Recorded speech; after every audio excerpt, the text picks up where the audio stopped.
In our last video, we studied about group 13 elements. We studied about the elements of group 13. Also, the important occur, that is minerals of group 13. About the atomic radii, ionization enthalpy, electronic configuration and electronegativity. We also discussed something about the physical properties of group 13. Now we are going to start the oxidation state of group 13. While we studied about P block elements, we studied all the P block elements are showing two types of oxidation state. One is the common oxidation state or otherwise called group oxidation state. What do you mean by group oxidation state? The group oxidation state means it is the sum of electron present in the outermost orbitals. We studied the general outermost electronic configuration of 13th group element is NS2 NP3. Sorry, NP1. That means 2 plus 1 equal to 3. That means plus 3 is the common group oxidation state of 13th group elements. All the elements of group 13 are exhibiting plus 3 oxidation state. Also we studied other than this plus 3 oxidation state, P block elements are showing which is 2 unit less than the group oxidation state. That means group 13 elements are showing plus 1, also another one oxidation state. Why 2 unit less? Last video we studied this is because of inner pair effect. This is because of inner pair effect. What do you mean by inner pair effect? When we move from top to bottom, the 2 electrons present in the s orbital will become gradually inert.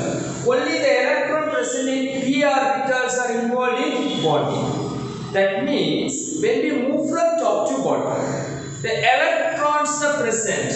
So when we are moving from top to bottom, this is the valence electron. But in between, the electrons are present in f orbital and d orbital. That f and d orbital having very low shielding effect or screening effect.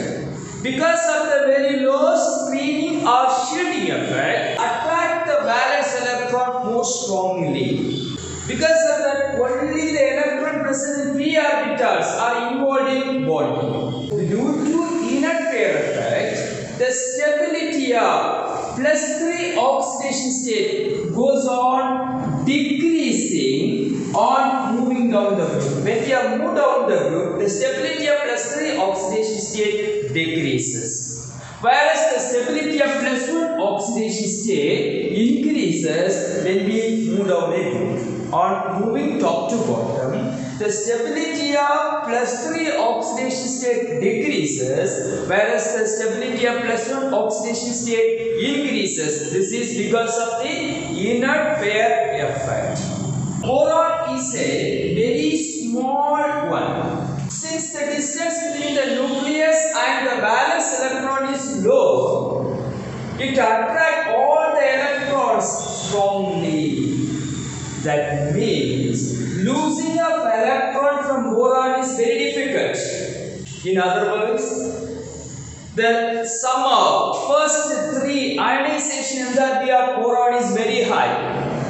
That means boron share its electron instead of losing. So boron is not forming plus 3 oxidation states, but it share its electron. Share its electron means it form covalent compound. It form covalent compound. So boron always form covalent compound.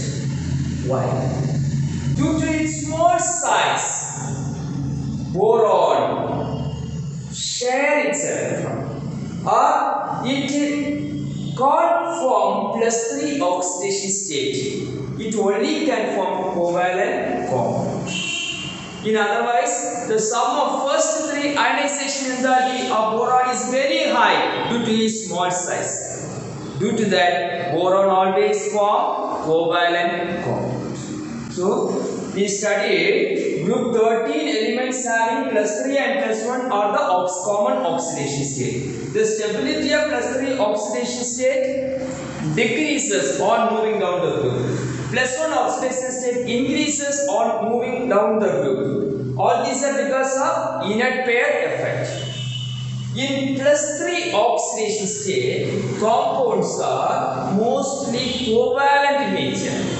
In plus 1 oxidation state, they are ionic in nature. In case of boron, due to its small size, the sum of first 3 ionization enthalpy is very high. Hence, boron always form covalent compounds. Boron always form covalent compounds. That means in trivalent state, for example, boron, in its trivalent state, it having more covalent character. So that means it share its electrons. So we studied boron in its outermost orbital having 3 electrons.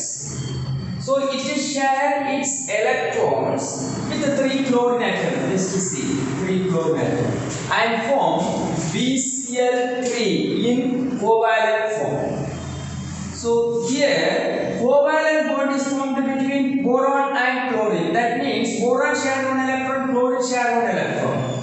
Here also 2 electrons. Here also 2 electrons. That means boron in its trivalent state is having only 6 electrons in its outermost orbital. As per law of octet, we know that 8 electrons must be present for stability. Here only 6 electrons is present. That means in trivalent state, the molecules are electron deficient in nature. They attract a pair of electron from any donor. Donor means those compound having excess of electron. For example, if you take ammonia, nitrogen in its outermost orbital, it is having 5 electrons. 1, 2, 3, 4, 5 electrons. So here it share 1 electron with the hydrogen. Here it share 1 electron with the hydrogen. Here it share 1 electron with the hydrogen. So these 2 electrons are excess electron. That means lone pair of electrons. So these excess of electron, like this electron deficient molecule attract electron from electron rich compound. Those substances which attract a pair of electron is known as Lewis acid. Lewis acid.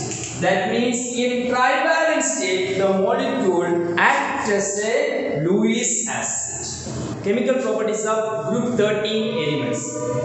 First one, reaction with air. Reaction with air. All the elements of group 13 generally react with air form oxides of the type M2O3. M2O3. So in general, all the elements of group 13 react with the oxygen form oxides of the type M2O3. But boron, in its crystalline form, it does not react with the air.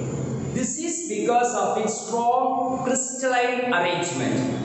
Boron having 3-dimensional crystalline lattice arrangement, Because of that 3-dimensional setup, it does not react with the air in crystalline form.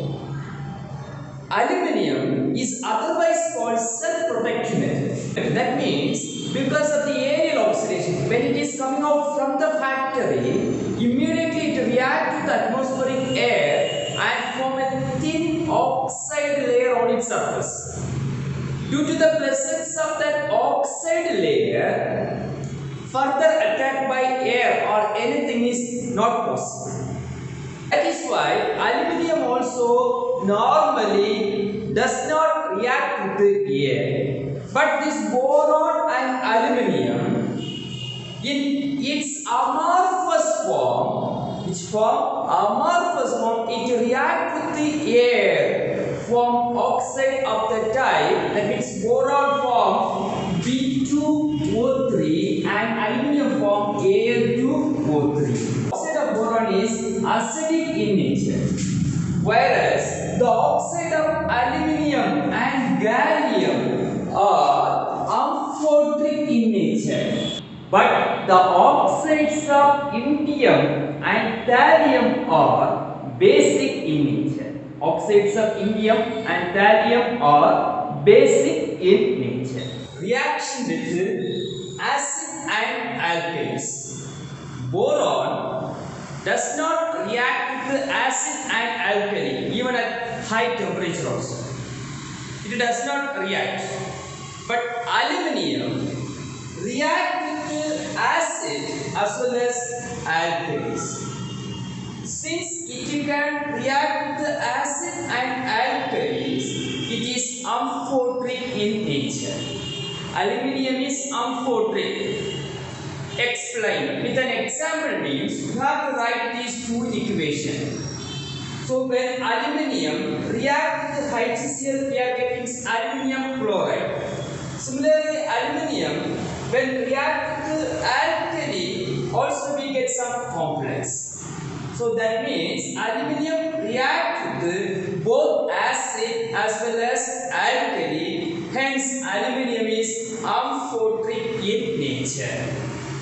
Reaction with halogens. All these elements react with halogen forming trihalide of the type EX3.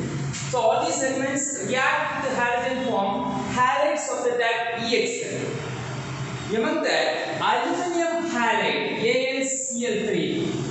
So aluminium chloride is one of the important aluminium halide. This aluminium halide bottle, if you are open the aluminium halide, that is aluminium chloride bottle, some fumes are coming out. Why? So when we are open aluminium chloride bottle, fumes are coming out. Why these fumes are coming? Because when aluminium chloride is open, it immediately reacts with moisture and form HCl gas. The moist HCl is fumes.